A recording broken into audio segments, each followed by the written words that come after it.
નમસ્કાર.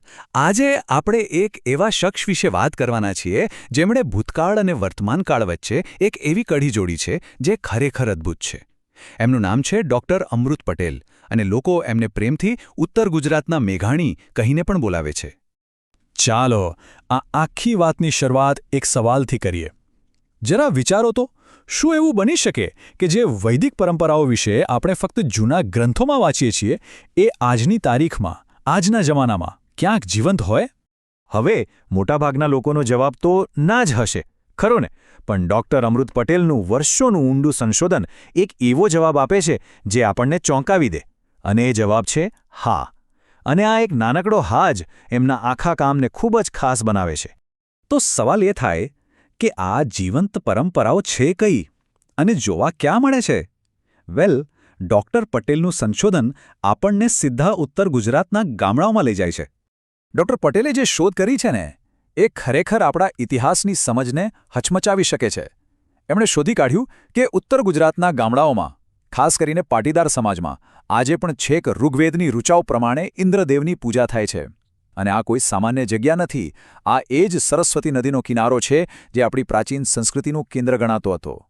શુકન તરીકે ઓળખાતી આ વિધિ વિશે એમણે પોતાના પુસ્તકમાં ખૂબ જ વિગતવાર લખ્યું છે.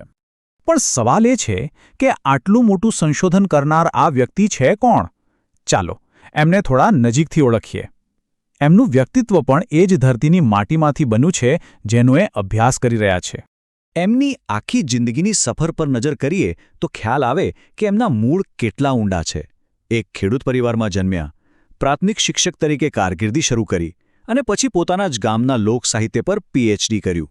32 વર્ષ સુધી પ્રોફેસર અને પ્રિન્સિપાલ તરીકે સેવા આપી અને રિટાયર થયા પછી તો પૂરેપૂરું જીવન સંશોધનને જ સોંપી દીધું. એમના કામનો એક બીજો ખૂબ જ મહત્વનો હિસ્સો છે લોકસંગીત. અને એમણે આ ક્ષેત્રમાં જે કામ કર્યું છે ને, એના આંકડા સાંભળીને જ આપણે દંગ રહી જઈએ. જરા કલ્પના તો કરો, છેક 1980ના દાયકામાં, જ્યારે આજની જેવી ટેકનોલોજી પણ નહોતી, ત્યારે ગામડે ગામડે ફરીને 1200થી પણ વધુ લોકગીતો ઓડિયો કેસેટ પર રેકોર્ડ કરવા, આને કહેવાય જુસ્સો, આને કહેવાય ધગસ. પણ વાત અહીં પૂરી નથી થતી. ફક્ત રેકોર્ડિંગ કરીને એ અટક્યા નહીં. આ અમૂલ્ય ખજાનાને આવનારી પેઢીઓ માટે સાચવી રાખવા માટે એમણે 1225થી વધુ ગીતોને 5 અલગ અલગ પુસ્તકોમાં પ્રકાશિત પણ કર્યા.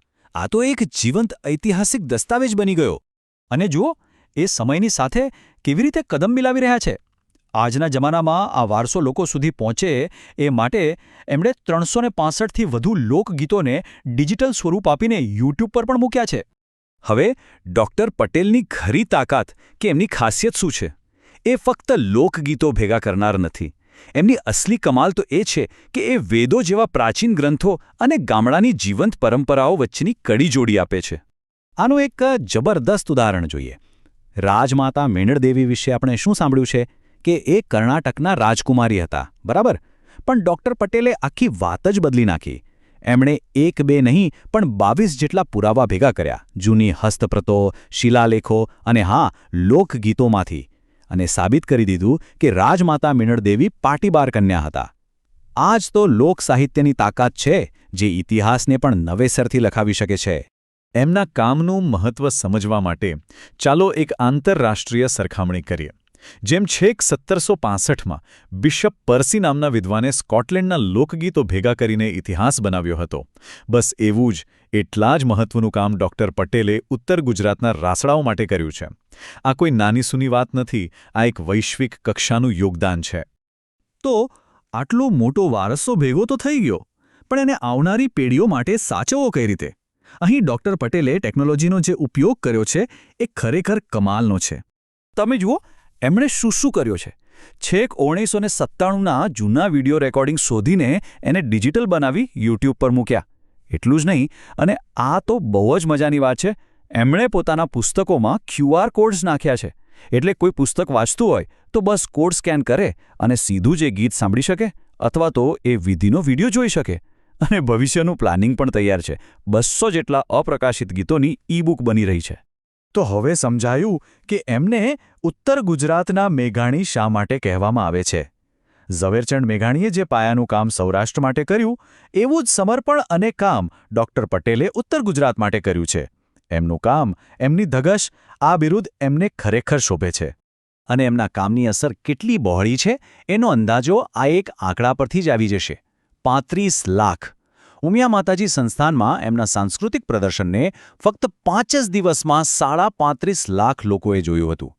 વિચારો, આ કેટલો મોટો આંકડો છે. આ બતાવે છે કે લોકો પોતાની સંસ્કૃતિ સાથે જોડાવા કેટલા આતુર છે. આટલી જિંદગી એક જ કામ પાછળ લગાવી દેવા માટે પ્રેરણા ક્યાંથી મળે? તો ચાલો એમના જ શબ્દોમાં સાંભળીએ.